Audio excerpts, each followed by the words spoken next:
Oh, good afternoon. Welcome to Right Around the Murray, a session today called Criminal Types with Emma Vistage and Nick Gadd. My name is Jason Steger. I edit the books pages of The Age and the Sydney Morning Herald. I'd like to acknowledge first that the Right Around the Murray Festival in Albury is on the Wiradjuri country, and I would like to pay my respects to the elders past and present of the Wiradjuri people. I'm speaking to you from the land of the Wurundjeri people and of the Kulin Nation, and I would like to pay my respects to their elders, past and present. This remains Aboriginal land. I'd also like to welcome viewers on Facebook and YouTube. The session today will go for an hour and 15 minutes. Towards the end, about the last 15 to 20 minutes, there will be an opportunity for questions. You can submit them on the chat function that will be on your screen. Let me introduce our guests. Nick Gadd is a writer and psychogeographer. He's written 2 crime novels, Ghostline, about a disillusioned and disgraced journalist, Phil Trudeau. That won the Victorian Premier's Award for an unpublished manuscript, and it also won a Ned Kelly Award for first fiction. The book that we're most likely to be talking about today, though, is Death of a Typographer, which is a very different sort of crime novel. Yes, there's murder, there's bloodshed, but there's a driving fascination running through it on every page with typography, its appearance, its use, its effect on people, and how it communicates with people. Nick wrote a fascinating blog, Melbourne Circle, for a couple of years about his walks around Melbourne and that he made with his late wife, Lynn, to whom Death of a Typographer is dedicated. The blog forms the basis of his next book, Melbourne Circle, Walking Memory and Loss. Emma Vistage, it's no lie to say that she burst onto the crime writing scene with her first novel, Resurrection Bay. That won 3 Davitt Awards and also the Ned Kelly Award for first fiction, and it was shortlisted for the Golden Dagger in Britain. Her second, And Fire Came Down, also won a Davitt Award. Her third, Darkness for Light, was published last year. Her series features Caleb Zelich, a private investigator who is also deaf. Now, if you were here, I'd be asking you to welcome Emma and Nick, but as you're not, I'll have to do it for you. So Emma, Nick, welcome.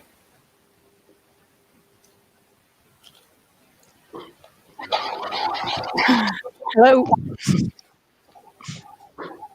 Right, welcome Emma and Nick. I thought that we might start with the creation of character, because both your books feature a very, very distinctive character. And I wondered whether you could both tell us a bit about the creation, in your case, Emma, of Caleb, and in your case, Nick, of Martin Kern, the very carefully named Martin Kern. Emma. Thank you. I'll answer your question secondly. So firstly, I would like to actually thank everyone for attending today. And I'm very sad that I'm here in Melbourne and not able to be with you up there in Albury. In saying that, very happy that we've got video conferencing and that we're able to still go ahead. So thank you all for watching. And I'll hand back to the interpreter because she can do a little better than me. Yeah, thanks, Jason. I had a very long process in discovering and creating Caleb's character. He sort of snuck into the pages of Resurrection Bay when I was first writing. I actually didn't set out to write a deaf character at all.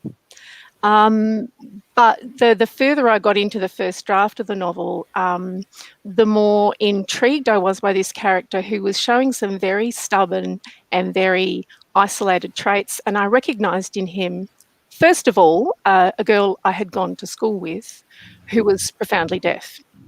And I met her about that age when you first become really aware that other people have lives that are different from your own, around 9, 10 or so.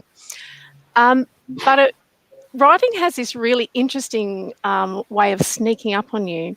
And sometimes, in fact, often for me, you don't realise what you're writing until after you've written it. So it wasn't until after Resurrection Bay was published that I realised that I think quite a lot of Caleb's character came from my paternal grandparents. I only had grandparents on my father's side, and they were Croatian immigrants who didn't speak English. And I, as was very common at the time, was not raised to speak Croatian, so we couldn't communicate at all. And I think watching their isolation in the general population, and also how happy they were within the Croatian community within Australia, made me realise that it made me realise how strong community could be, but also how isolating it can be if you can't communicate with the general population. And the fact that we couldn't communicate had quite a big impact on my life, I think. So I think all of those things sort of came into Caleb, and he just sort of burst onto the page as this very grumpy, isolated, and yet very loving person who really wanted to find himself a home. But it took years for his character to actually really come into being. I'm fascinated though by this idea that you didn't know he was deaf while you were writing the book. I mean, that's extraordinary, isn't it? It's a little embarrassing to admit, but I never know what I'm writing until I'm about at least halfway through the first draft. So halfway through, if I'm lucky, sometimes the end of the first draft, and I'll read through it. I'll just have this moment where I'm out walking and I go, oh, that's the major theme of the book. Whether it's isolation or family or home, all these things, keep coming back because we all have our little touchstones we go to. So yeah, I think it's the subconscious is doing the work, and then you see it all come into focus, and that's where the rewriting comes in. You go, this is what I'm writing about. This is obviously what I'm interested in, and now we'll hone and bring the focus in really hard. Okay, Nick, Martin Kern. Martin Kern. Yes. Yeah. A perfectly named character for the book. Perfectly named, yes. And for those who may not be intimate with typography, the word Kern means to adjust the spacing between letters. So kerning is an important aspect of printing and graphic design. So yeah, my character Martin Kern has a special sensitivity to fonts, and he uses that ability to, among other things, to solve crimes. He does have a design practice, and he's a typographer, but he solves crimes as a sideline. And I really developed the character of Martin through my friendship with Stephen Banham, who's a Melbourne designer and typographer and a friend of mine. And over the years, Stephen and I have had many conversations about type and design, and he's a real expert on fonts and type. I'm not an expert at all. I just know enough to write a story about it. I wouldn't claim to be an expert, but Stephen really is. Well, to say obsessive would be going a little far, but he's certainly absolute expert, and he says things like, "Oh, I once dated a girl called Demelza. Typographically, it was amazing." He would say things like that.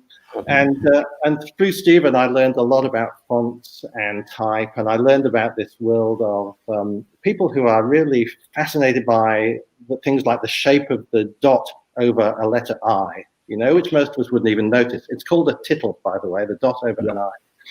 And I learned that from your book, the tittle. Yeah, well, it's fascinating. There's lots of and I realized there's so much fascinating stuff.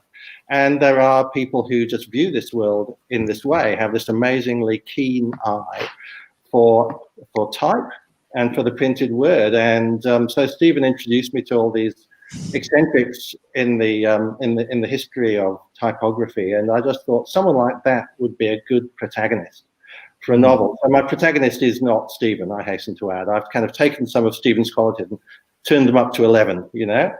And so Martin Kern. Sorry, you looked like you had a question, Jason. I was going to butt in and say, so neither you nor Stephen Banham would be, if you're driving through Melbourne, you wouldn't take a different route to avoid certain typographical signs, as Martin does. I think Stephen might do that. Stephen certainly does get on his bike and ride around just looking at typography. Yeah. And I've become more tuned into it since I became interested in this whole subject.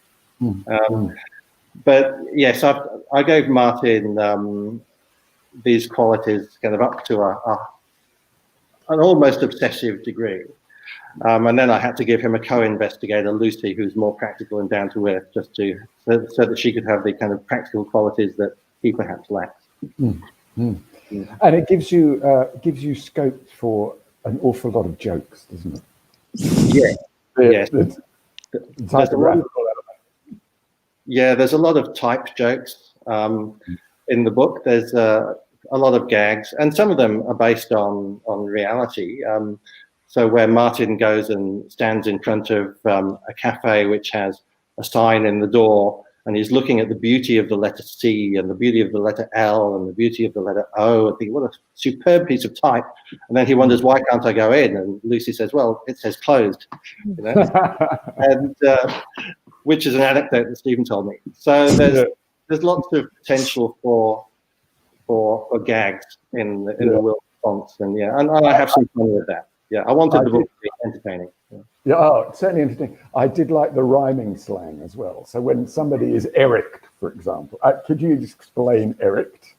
Yeah, so I invented, there's a pub that they go to, which is an old printer's pub, and the landlord speaks printing rhyming slang. So erect Gill. To Eric Gill someone is to kill them. Eric Gill was a famous typographer, famous designer, and what are some other? Yes, I invent various other bits of language. Negative lead. Negative lead. That's right. Negative lead. He's dead. He's negative lead. Yeah. So yes, I did have some fun with, and talking about typo killers and typotherapy and that kind of thing. Yeah. No, it's an absolute delight. So, I mean, superficially, these two books would seem quite different. Emma, yours is a much more sort of hard-nosed, if you like, crime novel, and yours is a witty, not necessarily, far from, in fact, a conventional crime novel. But there are similarities, aren't there? There are similarities of interest. Yeah, absolutely. I think at the heart, they're both about communication, aren't they, really? And I think a lot of, with both of our books, is about the visual world as well, which is ironic because I'm not at all visual. But maybe that actually feeds into the communication side of things. Caleb is desperate to communicate with people, but also won't, because he's trying to live in the hearing world, particularly in the first book, in Resurrection Bay. By Darkness for Light, he's within the deaf community as well. And I think Martin is trying to communicate or taking on all sorts of ideas through typography and things. Would you say, Nick?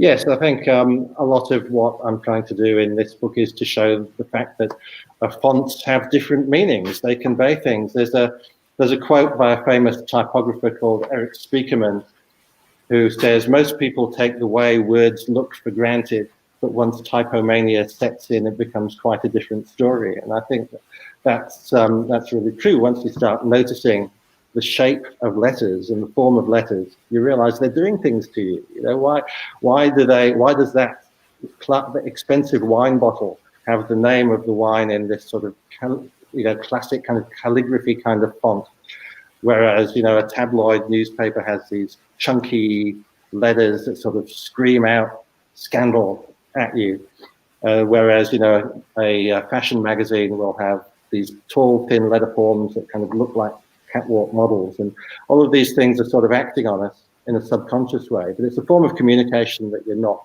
aware of until you kind of tune into it and suddenly realize, yes, all these letter forms are actually, they're doing things to us. They're giving us emotional responses or even political responses. Certain fonts are political, like the kind of Gothic fonts that were used by Fracture, it was called, that was used by the Nazis, which conveys a certain political ideology. All of these things are contained within letter forms, but until you start thinking about it, you don't realize that they're there. So someone like Martin, who is super attuned to that, is just getting whole levels of meaning that most of us miss, in the same way that your character, Emma, is attuned to things that other people are missing. Yeah, absolutely. I think more and more I have got into Caleb's world because I've been writing him for so many years now. I think I have become attuned, but far more attuned to him in the way that subtle things can have meaning. So I'm quite into body language and expression and things, but it's really up to a level with Caleb, because a small movement back or a lean in or a raised eyebrow, all of these little subtle clues he's so attuned to, like Martin with the fonts, that you can tell a whole story from a raised eyebrow, and that sort of detail I find fascinating as a reader as well as a writer. There's a wonderful bit, I think, when you introduce Nick, when you introduce Lucy Tan, and Martin describes her in terms of typographical signage, doesn't he? He says that she has an eyebrow in the shape of the punctuation mark known as a swung dash. Yeah, it's gorgeous. But so the crime. How important, though, is the crime element in your books? Are they was writing them both as crime? What does that allow you to do? Do you want to go first, Nick? Yeah, sure. I think writing crime does give you certain forward momentum. It gives you a plot, it gives you a mystery, it gives you something to solve, and I do like writing novels that have a strong plot, and I like reading them. At the same time, I'm having quite a lot of fun with this book, and so there are elements of me playing with genres and sort of a bit of pastiche, a bit of satire, a bit of spoofing certain genres. There are certain tropes of crime fiction which, like the hard-boiled investigator, so I introduce a hard-boiled investigator, a gumshoe, but because this gumshoe investigates type crimes, they're a type shoe, okay? And so then I have a few chapters that venture into the world of hard-boiled noir, but in a typographical way. Yeah. So I'm kind of drawing on those genres and having a bit of fun with it and moving in and out of them in an effective way. She's a sort of Raymond Chandler character, isn't she, Monty? Yeah, she is. Yeah, but I've given it a bit of a twist. First of all, by making her female, and then so she's obsessed with. She also is obsessed with fonts, and so she says things like, oh, there's a container of Colombian dingbats that's coming through the docks and things like that. Yes. And there's some low-grade Arial on the streets.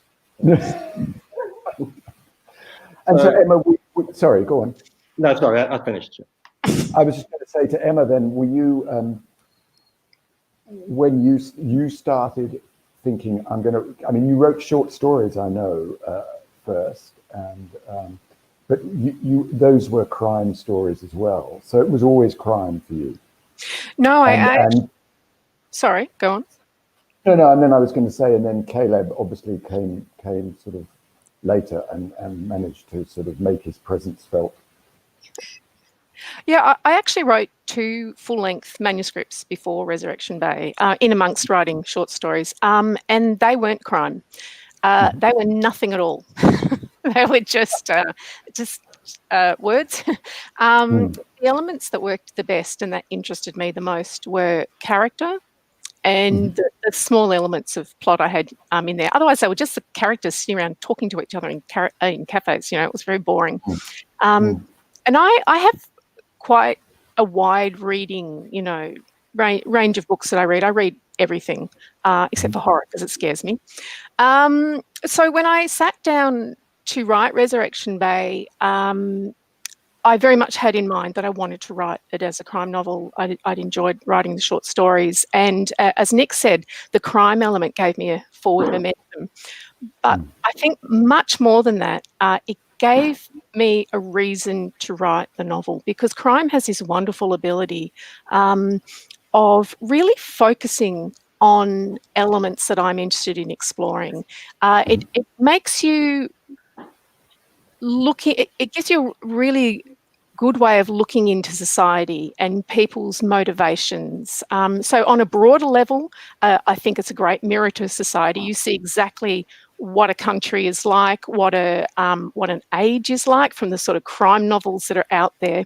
But it also can, on a really personal level, let you explore why people do terrible things, why they do good things, why they choose not to act at all. And I think particularly at the moment in the world, in the state that it's in, it's a really, really powerful medium. But I think when it comes down to it, for me, the plot is the car that gets me places. It's the people in the car that I'm most interested in. So even though my books have a lot of plot in them, that's just for the forward momentum. It's for the page turning. It's the characters and their journeys that I'm most interested in, and the scenery around it too. Yeah. I mean, certainly through the series, there are Caleb's relationship with his wife Kat, which is a very precarious relationship, so we say, and she's an Indigenous woman, and his relationship with his brother Anton are very developed across all 3 books, aren't they? I mean, particularly in the second book, Anton plays a big part, I think. And is that a relationship that you will return to? Yeah, well, actually, I'm writing the 4th book at the moment, and Anton is quite a major part in that, definitely. I wanted to write a short, tightly held series, so it'll be 4 books. I might revisit, do a time jump in the future, but book 4 next year will be the end of the quartet. So I wanted them all to be standalone novels, but also have a very strong, I guess, emotional arc or relationship arc, so that if you want to read them from the beginning, you get real change in the characters and real change in the characters' relationships. And so I've always had a feeling, not for what was going to happen with the plots for them, but from the beginning, the sort of direction the different relationships would take. And I think their different relationships reflect where Caleb is mentally as well. And also the way they communicate, because both Caleb's wife and his brother sign with him. And the people who are closest to Caleb will use Auslan, or at least attempt to use Auslan. So his partner, Frankie, his business partner, Frankie, can't really sign very well. Gives me opportunity for lots of humour there, but she at least attempts to do it. Yes. I mean, just talking quickly about a series, somebody said that each novel in a series must be completely different from what has gone before, while offering exactly the same quality of experience. It's quite a challenge, isn't it? I mean, is that, Emma? It's a challenge for you, and Nick, is that possibly why you don't want to write a series? It might be.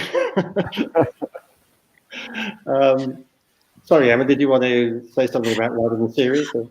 Oh, it's the hardest thing. I love it. I really do. I really wanted to write a series. I wanted to stay in this world and in Caleb's head for a long time, but it is extremely difficult because, as you say, Jason, every novel has to be completely different. It has to be a standalone, but I don't want them to be totally separate, almost clinically separate novels. I want them to be in the same world and for things to grow and change. And you've got to pull that all off without anyone realizing that you're doing it. It's real insane making. I think although my books are not part of a series, I do have certain obsessions which just keep turning up, and I guess that's true of all writers. And that yes, I do have an interest in obsessives, I think, and in the visual world. In Ghostlines, there was a big plot that was to do with visual arts.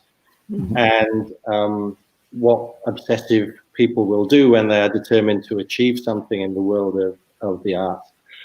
So in Death of a Typographer, there's a character called Peter van Vlugstraten, who's a Dutch graphic design genius who disappeared in the 1970s and has spent the last, whatever it is, 40, 50 years roaming the world in an attempt to create the world's most perfect font, which he hides in places around the world.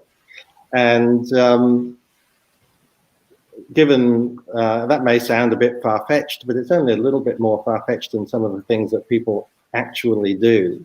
There was a man called Kjell Sandved who created a thing called the butterfly alphabet, and he spent something like 40 or 50 years roaming the world, taking photographs of butterflies' wings with letters of the alphabet on them.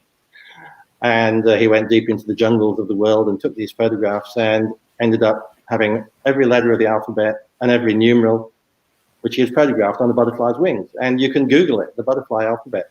And if there are real people like that in the world, then the idea of somebody trying to create the world's most perfect font is really not so far-fetched at all. Have you got it's something that I keep returning to? Yeah. I mean, the presence of the importance of typography in the plot is carried over, isn't it, into the design of the book, because it's a wonderful book. I don't know if you've got a copy there. If you could hold up the front cover for people, it's a delicious design, and then inside each chapter has a different introductory font, doesn't it? Yes. Yeah. And sorry, go on. We asked Stephen, the designer, to create a different chapter divider page for each chapter using a different font each time, and each time the font tells you something or relates in some way to the plot. So, for example, Amsterdam, 1975. So we ended up using more than 30 different fonts here we are. Here's a particularly horrible one I'm going to show you now. It is, there we are. This is where the arch villain makes an appearance in this. The return of the anti-flug. Yeah, the anti-flug. So for the who's kind of Flugstraten's arch nemesis. And then I Am a Dolphin, which is my 70s Dutch prog rock band, and that's a font called Motte Ombra, which is a great font from the 1970s, which I've also got on my T-shirt, which I'll just show you briefly there. I'll never kill Flug and Kill in Motte Ombra. So yeah, we used something like 30 different fonts in the book. They're all listed at the back, by the way, for people who are font nerds. I certainly looked at that, because I remember when I started I worked for a newspaper in London for the Financial Times while it changed from hot metal to cold setting. So I used to go on the stone and deal with all these bits of lead, and it was absolutely fascinating. So I really appreciated the stuff about type and fonts and everything. And it's the par spacing is fantastic. It's so refreshing to have a line of space between each paragraph, I thought. Oh, I'm glad you say that, because there's been some controversy about that. Oh, really? What was the controversy? Oh, yeah, I've had people talking to me and giving me a really strong opinion, and they don't say anything about the characterization or the plot or the writing. They just, they express a strong view about the design. Well, it is a beautifully designed book. Apart from being a very Stephen actually won the cover of the year at the Australian Book Design Awards for this. So, understand. Yeah, so that was very happy for Stephen to win that. Yeah. We have been talking a lot about character, and I wondered, do your characters live for you other than on the page? Some writers talk about their characters actually taking them in directions in a book that they didn't know, and to an extent, I suppose, Emma, Caleb did that when you realized that he was deaf. But do they live for you in that sense, and do they live for you outside the book? I mean, I remember talking to a novelist called Graham Swift about his novel Mothering Sunday, and he said he could envisage walking down the road and meeting his character because she was so real for him. Whereas I remember asking Ian McEwan the same similar question, and he said, no, as soon as I finish the book, they're dead to me. My characters are dead to me. That's it. It's like it's completely, they've served their purpose, and that's it. They have no life. I just wondered, in terms of your relationship with them, whether they lived for you.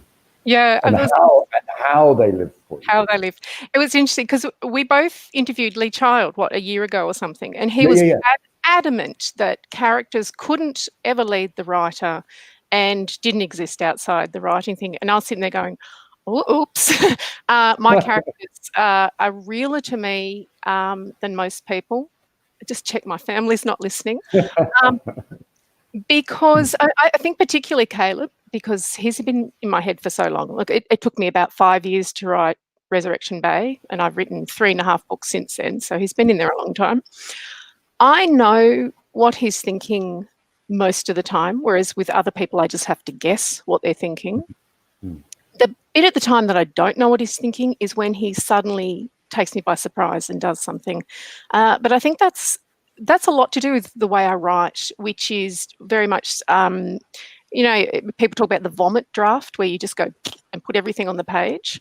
That's basically the first 80% of my writing. I just put stuff on the page. And then the next 20%, it's probably more like 50-50, is rewriting and making sense of it. And so what I often do is I get my characters to talk to each other. They just have pages and pages talking to each other. And one of them will say something incredibly surprising. It's usually Caleb. And I go, oh, thank you. That's it. No one reads that stuff. That's all just, off playing with the other words on the farm, That conversation gets me down to like 3 or 4 sentences, and that one surprising thing that Caleb has said or usually done, because he's a bit of a hothead. He likes to react and act. I thank you, Caleb, because I was in a bit of a rut. It was getting a bit boring, and he's gone and done something spectacularly stupid but incredibly understandable at the same time. So yeah, it's great. I love being taken by surprise. It's a bit of a messy and long-winded process, but it's an interesting one. Yeah. What about you, Nick? Did Martin drive the book at all, or were you completely in control of them? Look, I think I was mainly in control. I'm extremely fond of all my characters. I love them all, and I love spending time with them. And I love kind of bringing them on.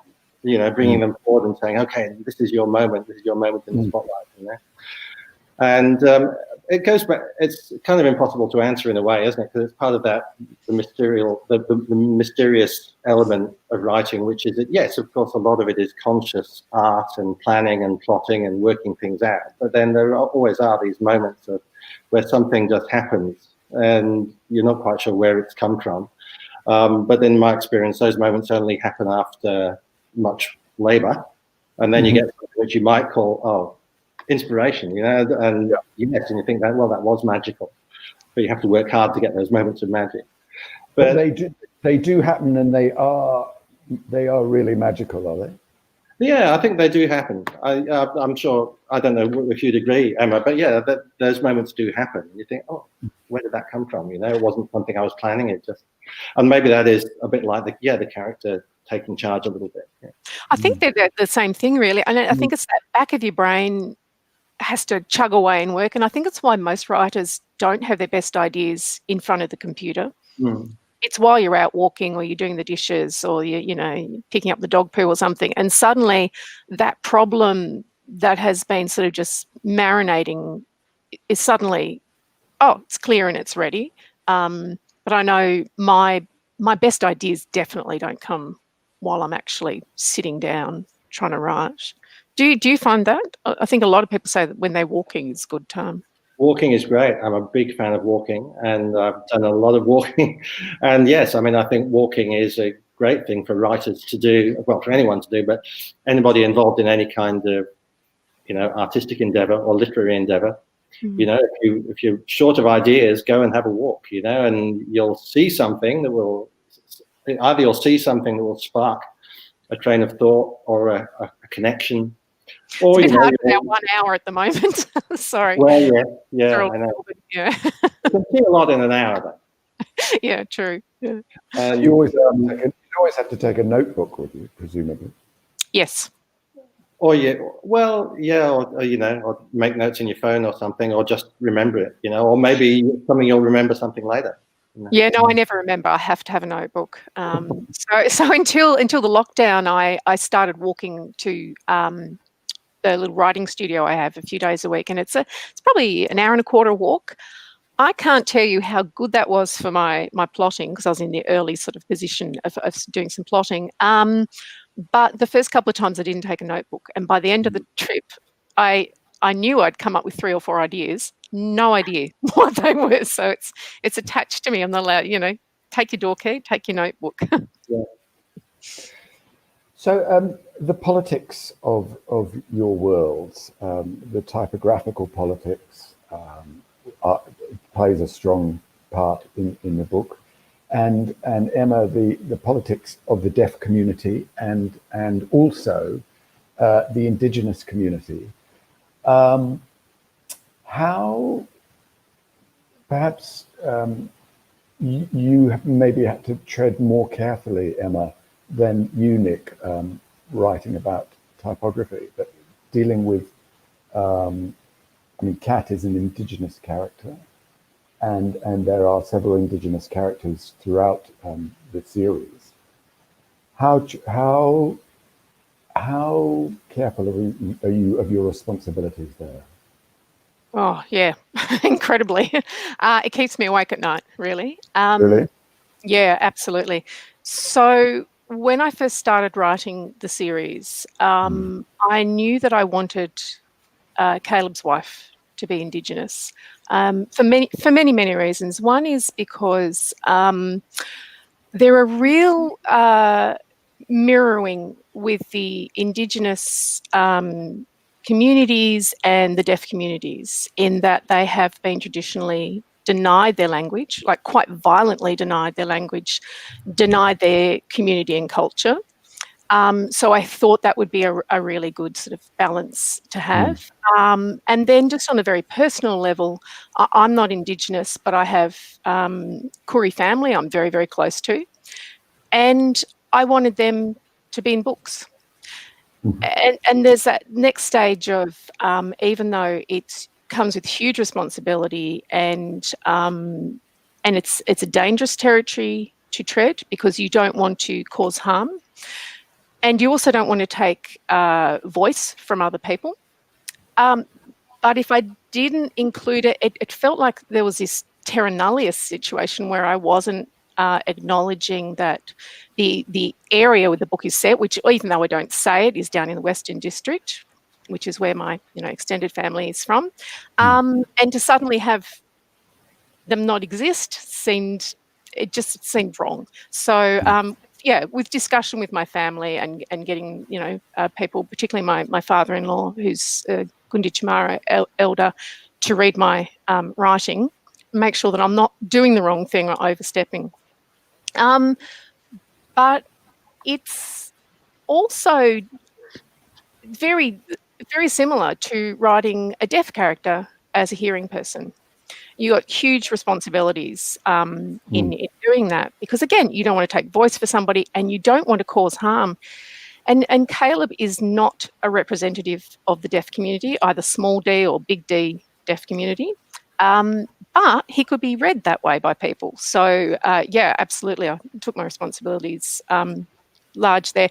But that I did a lot of living research, I think you could call it. I mean, research is a bit of a clinical term, but apart from meeting people, talking to people, reading blogs and books by people, I did a lot of practice going out in the world with earbuds in my ears. I did a lip reading course, and I learned Auslan. I mean, it's I wouldn't say it's as fluent as Caleb's, but definitely did a lot of work there. And Nick, you talked that there'd been a lot of discussion about the design of your book. Is that where the element of the politics of design of typography come in? Well, it's obviously not quite as complex as the issues that Emma's dealing with, but typography and design generally, there are political debates and aesthetic debates which are argued very forcefully in those fields. And you might think that type is relatively apolitical, but really it's not. And certain forms of type are ubiquitous in the corporate world. Yep. The kind of arch villain font in this book is Helvetica, which is has kind of swept the world like a plague, like a pandemic, and is the font that is famous for famously neutral. Pretends to be neutral. And one of the scenes in my book is a debate that takes place in the 1970s in Amsterdam between Peter van Vlugstraten and his arch rival, a different typographer. And Vlugstraten's a radical leftist associated with anarchist politics, and his arch rival is the kind of pro-corporate designer. And designers do have these arguments, like, is the world of graphic design, is it just about selling stuff and being a servant of business, or is it about critiquing capitalism? And Vlugstraten, my man, is of course on the side of critique, and that's why he drops out. That's why he goes and disappears and roams the world. Whereas his arch rival builds up this global design typography empire. Yes. So these kind of things, I mean, obviously I'm having fun with all of this, but they're real questions, they're real aesthetic questions and political questions. Do we want everything to look the same? You go anywhere in the world, you go to any airport in the world, and you will see the same logos, the same typography, having the same kind of effects on you. And whereas what my book is trying to do in a small way is, I suppose, argue for the small, the local, the regional, the individual, personal kinds of design that are in contrast to that. Yeah. Like on a takeaway cup of coffee or something, as I think, which occurs in the book. Yeah, or in your local, your local takeaway shop where they've got the handwritten menu, and somebody has done that very carefully using their own unique kind of letter form. And it may be, the lines may be wonky, or a typewriter, the typewriter may have a letter that's missing, the T may be a little bit lower than all the other letters, but that makes it individual. Whereas you go into a place and the whole menu's in Helvetica like everything else, then something's been lost. Yeah. Emma, I'd like to sort of go to both of your backgrounds. You were, for a long time, a professional clarinetist, and I just wondered how music has played into your prose, if it has played into your prose. Yeah, it absolutely has. I think even more than the prose, I think the structure of my books as well. For me, classical music and being a classical musician is almost exactly the same as writing and being a writer. So you've got the very obvious, you're in a room by yourself, you sit down, you do the work. So you've got that. But on a creative level, music and writing is all about rhythm. So you need the fasts, you need the slows, you need the tension and the release. On a very obvious way, dialogue is musical. So I hear or I feel the dialogue, and I read everything out loud as well. But it comes down to small things sometimes, like I won't have two sentences in a row with the same number of syllables in them. I don't want the paragraphs to all be the same length. I don't do chapters all the same length, although the chapters tend to sort of have a revert to the mean a little bit. And when you get that push-pull and also the darkness and the light, so the novels are quite dark, but they're interspersed by moments of humour, I hope. They're funny to me. I hope they're funny to readers. So it's all about the rhythm of the tensions and revealing information. And I think also it comes down to emotion and communication too, that when you're playing to an audience, you can feel the audience going with what you're playing. And although I don't have that immediate feedback when I'm writing, I'm imagining what the reader will be reading, what emotions, what feelings they're going to be taking from them. So yeah, they're absolutely playing to each other, almost 100% of the time. Yeah. And Nick, I mean, your interest in psychogeography is crucial to Death of a Typographer, isn't it? I mean, there's a great feeling for Melbourne in this book. I mean, not just Melbourne, but mainly Melbourne. There's London and Amsterdam and Peru as well. But there's a real sense of knowledge about Melbourne in this book. Yeah, I like the idea of cities having layers. I've written about that a lot, on my blog, Melbourne Circle, and in my next book as well. And I like the idea that every city, every street has these little things little tiny clues that reveal some kind of hidden story, some kind of secret, something a little bit deeper. It goes back to what we were saying before about, perceiving things that are not obvious. And I like kind of reading the city reading it like a book in a way, and uncovering hidden stories. And and in this book I do kind of roam over the world, and there's a chapter in Amsterdam and a chapter in London and in Peru, and I'm interested in the way that in those different places things are revealed. So in the Amsterdam chapter we talk about like the shape of the canals and the way that you can make letter forms out of the shape of a drain pipe, on a wall, and things like that, and these sort of secret things that are hidden. I am fascinated by that stuff, and I've written about it a lot. And I suppose the other thing in my background that feeds into this is I was an English teacher for quite a long time, and I lived in different parts of the world, and I have always just been fascinated by language. And the character Lucy in this book, who's very obsessive about punctuation, and she won't date anyone if they can't use apostrophes correctly. And so maybe that's a little bit of, my kind of language coming out there as well. I did notice somebody in the first book, Ghostlines, a reviewer picked up on your reference to Rizla papers. Yes. And if I'm not mistaken, in Death of a Typographer, there's a reference to Rizlas as well.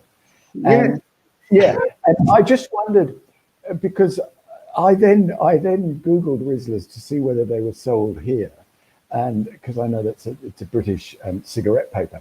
And I just wondered whether you used the Rizla because of the type that Rizla is, the word is stamped on the package. I just wondered whether that was the case or not. I think I might have used it in a sense of defiance because that reviewer had claimed that I'd used it wrongly in the first book. Right.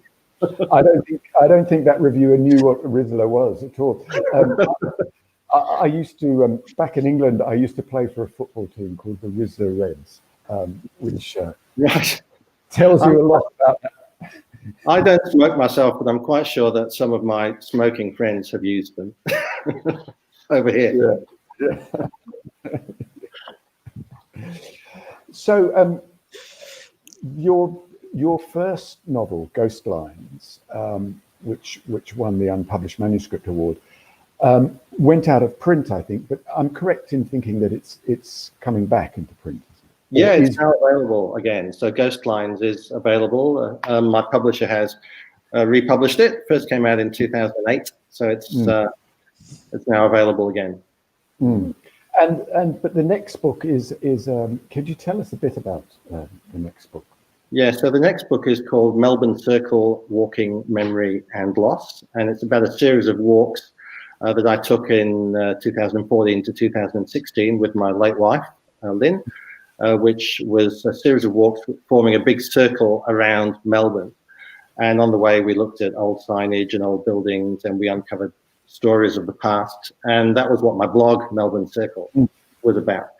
And so the book, which is coming out in a couple of months, is about walking, and it's also about the layers of meaning in a city and the kind of stories that exist. But it's also about memory, grief, those kind of things, because Lynn passed away.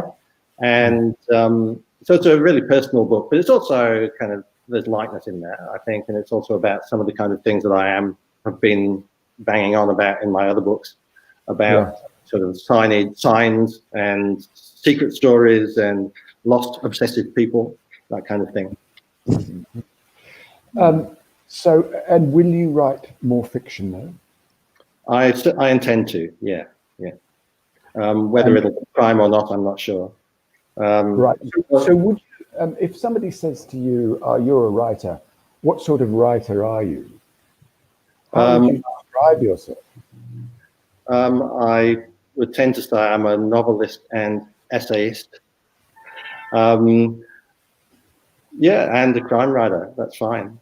But I play around with a lot of genres. So as I get older, I get more interested, I think, in exploring the possibilities of language in a playful way. And I do want to be entertaining. I mean, I think, especially in times like these, it's quite good to have books that are just fun to read, and I'm quite happy to write those kind of books. But I'm interested in exploring the possibilities of language, of experimenting with genre, and trying to do something that's interesting and hasn't quite been done before, even if there are elements of familiarity about it. Because I think you described your books as fusions. And I think that there always are elements of different genres which I try to fuse together, and hopefully it works. Trying to come up with some kind of recipe which, you may recognize the flavors, but you haven't quite had that meal before. It's that kind of thing. But Emma, if somebody said to you, so you write books, do you? What sort of books do you write? Would you, what sort of writer are you? Would you say crime writer?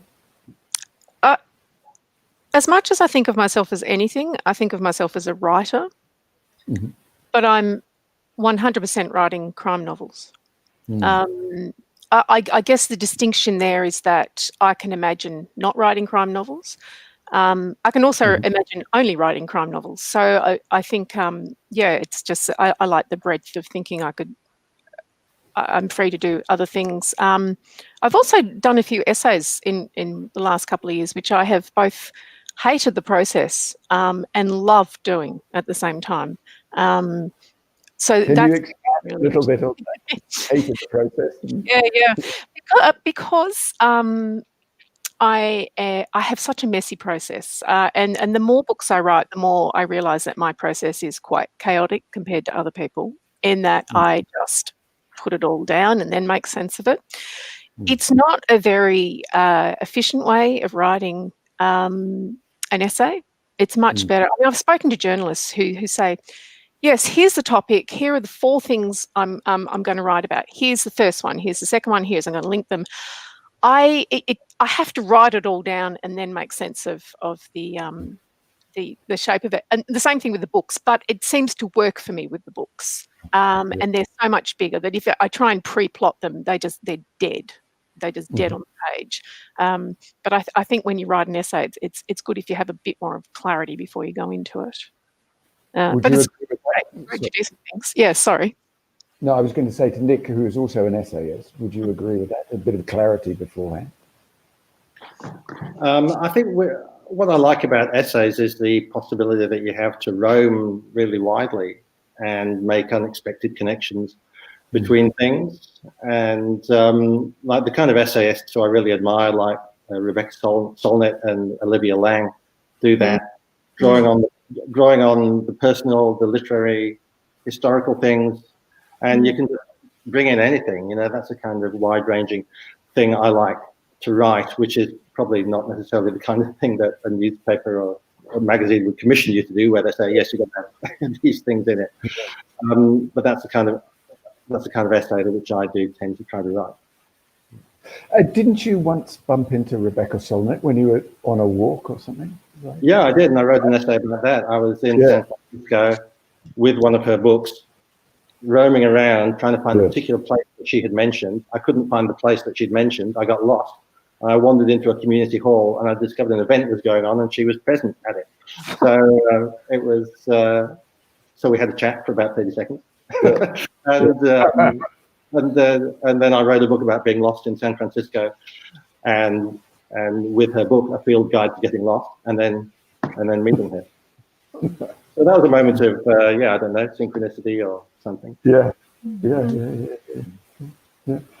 Now, I just, if viewers out there could, if you want to ask a question, get onto the private chat line and enter them there, because we're reaching that time of the session when we can open it up for questions. I might just ask one quick question about, and I'm not sure whether this necessarily applies to you, Nick, but I suspect it does, but certainly does to you, Emma, about the crime writing community, which always seems to me to be incredibly supportive and a genuine community, as opposed to perhaps the literary community, which seems to me to be sometimes there's more jealousy and more, not backstabbing, but there seems to be more a less communal feeling there. What has your experience of the crime writing community been? Yeah, well, we know how to get rid of the bodies, so we are very nice to each other. Yeah, actually, the crime writing community is incredibly collegiate and supportive. And I mean, I really found that as a debut novelist, as soon as Resurrection Bay was published, they really embraced me, brought me into their world. I knew no one in the writing world before Resurrection Bay was published, and I did find them incredibly supportive. And you know that you can message someone and say, hey, I need help with a police procedure, or how do I get rid of this specific body, and someone will help you with that as well.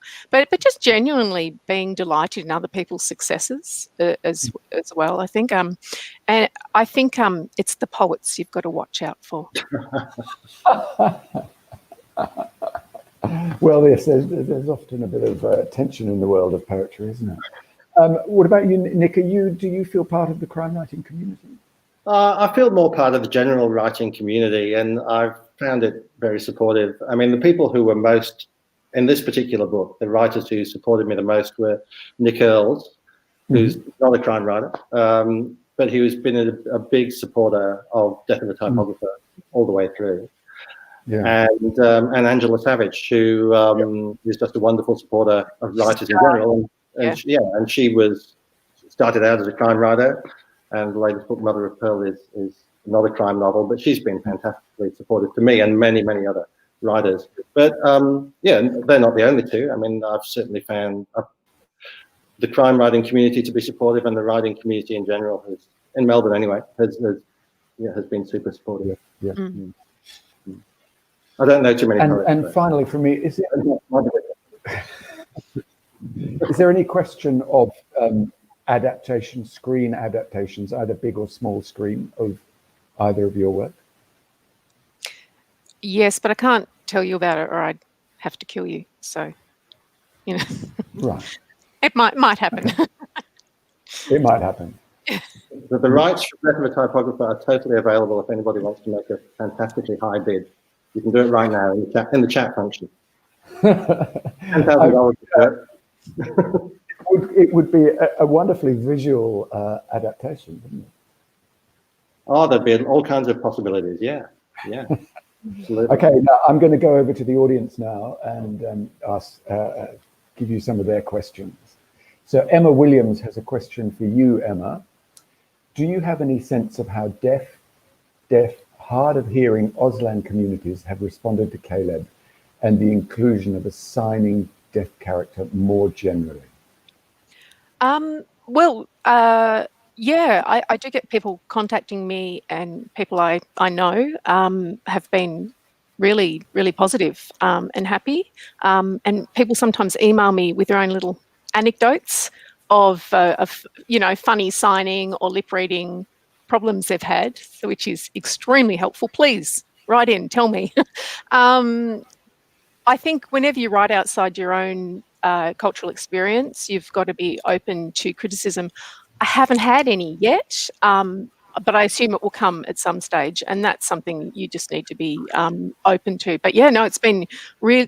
The deaf and hard of hearing communities have been incredibly welcoming and really, really supportive, I've got to say. Well, that's good. Okay, well, moving on then, here's a question from the novelist Tony Jordan. Hi, Tony. Who says hi to Emma and Nick. She says, this is what she's asking. Given the importance of subtext in both books, how do you manage the information flow to the reader? Does the reader know more or less than your protagonists? Nick, shall we start with you? Well, generally they know less, I think. It's a very tricky question from Tony. I suppose with any novel, what you're doing is you're teaching the reader how to read it from the start. You're setting up certain rules and you're releasing certain bits of information, and you're teaching the reader what they're allowed to know and how the information is going to be released to them. When I was plotting this out, I kind of developed this kind of architectural map of where the characters were and who was allowed to know what, and where the characters could go, and because it exists in two different time zones, so there's a plot in the present day that moves forward, and then there's another plot which is the backstory of this designer moving backwards in time in different parts of the world. So the reader figures out fairly on, okay, we're getting this backstory, but the characters that are in the present day, they don't know any of that. And then there are other things which the characters do know, of course, which the reader doesn't know. So sometimes, you have to manage that quite carefully. But I probably can't say too much more without revealing a whole lot of spoilers. It sounds like a nightmare, the actual sort of balancing of it. Well, now I put it like that, it does, but it was all quite fun working it out, really. Emma. So the reader only sees what Caleb sees. So the secondary characters obviously know different amounts. So I decided I wanted to write all the novels in a very close third person. So it's almost like writing I, but it's Caleb. So I wanted that very, very tight focus for the tension, that you don't have any more information than he does. But thank you, Tony, for this beautifully tricky question. Subtext is really important, and I love reading books where I have to read between what is actually written on the page and make my own decision about what's actually happening. So there is a lot of subtext in my books. So I will write something that Caleb can see, and hopefully readers who are interested will get a lot more information out of what's there. So he may make an assumption and the reader will be going, don't think that, that's clearly wrong, think this. Just they're the sort of books I like reading, really. So it is about making that decision about, can he see it? Yes, it goes on the page. Can he not see it? No. And then working out tricky ways of writing it so that people can make some different assumptions. I mean, also leading readers astray too. I like them to make assumptions that are wrong as well, because that way they don't work out what's happening and things become a surprise. That's the real joy in writing subtext. And are you sometimes surprised by how you manage to lead the reader astray? I'm always unbelievably relieved when I manage to do it. I just go, thank you, all those hours were worth it. Yeah, it's the challenge of you somehow have to create a denouement or an outcome which is both surprising and yet inevitable. This is the challenge of it. Yeah, absolutely. I think that what? Oh, but of course, in the same moment, it has to be, because if it's a total surprise, you have cheated the reader. You've got to have the clues there along the way, or else, it does feel like you've cheated someone. Yeah, it's a delicate balancing act. Mm. It's just really hard to do. Yeah, right. But that's the satisfaction I get as a reader is when you get to the end of a book and it is both somehow surprising and yet seems inevitable, seems satisfying. And that's the kind of one of the pleasures of reading. And if the writer doesn't pull it off, then you end up feeling, oh, that's a bit disappointing. Yeah, absolutely. Okay, now here's a comment from Trish Nankivel. She's going back to comments about not creating on the computer. I nearly always write on a notebook first, or my free write, which shows me a few sentences at a time and doesn't allow for social media distractions. Okay, fair enough. And here's a comment from Anne Stanhope. Helvetica sweeping the world like a pandemic. Too true.